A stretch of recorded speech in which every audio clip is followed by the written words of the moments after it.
வணக்கம். காற்று மாசுபாடு. பூமியின் உயிர் நாடி காற்று, காற்றின் உயிர் நாடி மரம் என்பது காற்று பற்றிய அழகிய பொன்மொழி. அனைத்து உயிரினங்களும் உயிர் வாழ காற்று அவசியம். ஆனால் காற்றானது மனித நடவடிக்கைகளால் பெரிதும் மாசடைந்து வருகின்றன. காற்று மாசுபாடு. காற்று மாசுபாடு என்பது புகை, தீங்கு விளைவிக்கும் வாயுக்கள் மற்றும் தூசுகளால் காற்று மாசடைவது ஆகும். வாகனங்கள், தொழிற்சாலைகள் மற்றும் இயற்கை நிகழ்வுகள் போன்றவற்றிலிருந்து வெளியேறும் தீங்கு விளைவிக்கு வாயுக்கள் காற்று மாசுபாடாகிறது. காடுகள் அழிப்பதும் காற்று மாசுபாட்டிற்கு முக்கிய காரணமாகும். இதனால் காற்று தூய்மை குறைகிறது. காற்றின் முக்கியத்துவம். காற்று இல்லாமல் உயிர்கள் இல்லை. காற்றின் முடிவே உயிரின் எல்லை. மனிதன் உணவு இல்லாமல் கூட சில நாட்கள் வாழ முடியும். ஆனால் காற்று இல்லாமல் ஒரு நிமிடம் கூட வாழ முடியாது. மனிதனுக்கு மட்டுமல்ல, அனைத்து உயிரினங்களுக்கும் காற்று மிக அவசியமாகும்.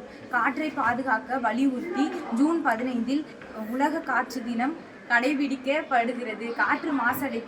காற்று மாசுபடுத்தும் வழிமுறைகளை கண்டறிந்து மாசுபாட்டை குறைத்து சுற்றுச்சூழலை பாதுகாக்க வேண்டும். காற்று மாசுபாட்டின் விளைவுகள். காற்று மாசுபாடு மனிதர்களின் உடல்நலனை பாதிக்கும். குழந்தைகள், வயதானவர்கள் மற்றும் சுவாச கோளாறு உள்ளவர்கள் இதனால் மிகவும் பாதிக்கப்படுகின்றனர். காற்று மாசுபாடு தாவரங்களின் வளர்ச்சியையும் பாதிக்கிறது. அமிலமழை போன்ற நிகழ்வுகள் ஏற்பட்டு மண்வளமும் பாதிக்கிறது. காற்று மாசுபாட்டால் உலகம் பசுமைக்குள் வாயுக்கள் பூமியின் வெப்பமயமாதலுக்கு காற்றை காப்போம் நுரையீரலை காப்போம் என்று பொன்மொழிக்கேற்ப காற்று மாசுபாடு கட்டுப்படுத்த பின் வருவனவற்றை செய்ய வேண்டும். பொது போக்குவரத்தின் பயன்பாட்டை அதிகரிப்பது, மின்சார வாகனங்கள் மற்றும் கார்பன் வெளியேற்ற குறைவான வாகனங்களை பயன்படுத்துவது, தொழிற்சாலைகளில் மாசு கட்டுப்பாடு கருவிகளை பயன்படுத்துவது, மரம் வளர்ப்பதை ஊக்குவித்தல், மக்களிடையே விழிப்புணர்வை ஏற்படுத்துதல் இது போன்ற நடவடிக்கைகளின் மூலம் காற்று மாசுபாட்டை கட்டுப்படுத்தி சுத்தமான காற்றை சுவாசிக்கும் சூழலை உருவாக்க முடியும்.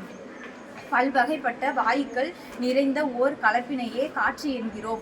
இதுபோல ரசாயன பொருட்கலவை, தூசு வளிமண்டலங்களில் கலந்து காற்றினை அசுத்தப்படுத்துவது காற்று மாசுபாடு எனப்படும்.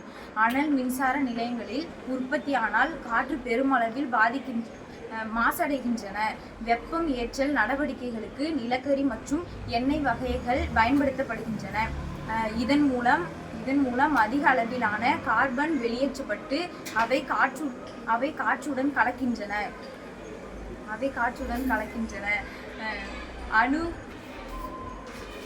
அணு ஆயுத சோதனைகள், அணு உலைகள் போன்ற காரணமாக காற்று மாசுபாடு ஏற்படுகின்றன.